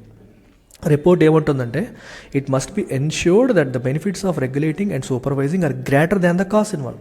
రెగ్యులేట్ చేయడం కోసం మీరు సరంజామా పెట్టి, ఆఫీసులు పెట్టి, ఎంప్లాయీస్ పెట్టి ఎంత హడావిడి చేస్తారు, దానివల్ల వచ్చే బెనిఫిట్స్ అనేవి ఈ రెగ్యులేట్ చేయడానికి పడే అవస్థ కంటే ఎక్కువ ఉండాలి. మనం పడే కష్టం కంటే వచ్చే బెనిఫిట్ ఎక్కువ ఉండేలాగా చూసుకోవాలి అనేది మెయిన్గా వాళ్ళు చెప్తున్నారు. ఇంకా ఏం చెప్పారు? For emerging market economies 3 issues are of importance. 3 important issues ఉన్నాయి. ఒకటి, defining the regulatory authority or entity and their scope. ఎవరు రెగ్యులేట్ చేస్తారో వాళ్ళ స్కోప్ ఏంటి. Then scope of regulation in terms of either activity or entity. అసలు ఏ యాక్టివిటీని వీళ్ళు regulate చేస్తారు అనేది కూడా అసలు ఎంతవరకు మనం రెగ్యులేట్ చేస్తామనేది డిఫైన్ చేయాలి.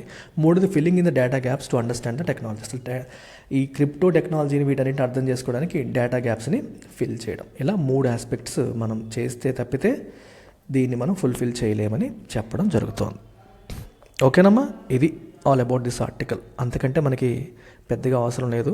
మీ యూపీఎస్సీ పాయింట్ ఆఫ్ వ్యూలో మీరు చూస్తే ఈ ఆర్గనైజేషన్ అనేది మనకి ఇంపార్టెంట్ అని చెప్పి మనకు తెలుస్తుంది. సో బిగినర్స్ ఎవరైతే మన ఛానల్ ఫాలో అవుతున్నారో వాళ్ళందరికీ అత్యద్భుతమైన మన కోర్సు ఎన్సీఆర్టీ ఫౌండేషన్. యూపీఎస్సీ ఆస్పిరెంట్సే కాదు, అన్ని ఎగ్జామ్స్కి ప్రిపేర్ అయ్యే వాళ్ళకి కూడా ఎన్సీఆర్టీస్లో జిఎస్ ఫౌండేషన్ అనేది చాలా చాలా యూజ్ అవుతుంది. బడ్జెట్ ఇష్యూస్ ఉన్న వాళ్ళకి కేవలం 499 రూపీస్కి మన ప్లాన్ స్టార్ట్ చేస్తున్నాం. 499 రూపీస్కి you will get 1 month validity. మీకు నచ్చినన్ని ఆర్టికల్స్ మీరు చదివేయచ్చు. లైఫ్ టైం వ్యాలిడిటీ మాకు కావాలి, మేము ఎప్పుడు కావాలంటే అప్పుడు చూసుకుంటాం అనుకునే వాళ్ళకి 499. మామూలుగా లైఫ్ టైం వ్యాలిడిటీ ఫీజు 999. ఇది మీకు 1 year ఫీజు వచ్చేసి 499. సంక్రాంతి ఆఫర్లో భాగంగా 1 year ఫీజుకే మీకు లైఫ్ టైం వ్యాలిడిటీ అందిస్తున్నాం. సో 499కి you're getting life time validity. 15 January లోపు ఎవరు జాయిన్ అవుతారో వాళ్ళకి మాత్రం ఇది అప్లై అవుతుంది. ఏ డౌట్ ఉన్నా ఈ నెంబర్కి మీరు కాంటాక్ట్ చేయొచ్చు.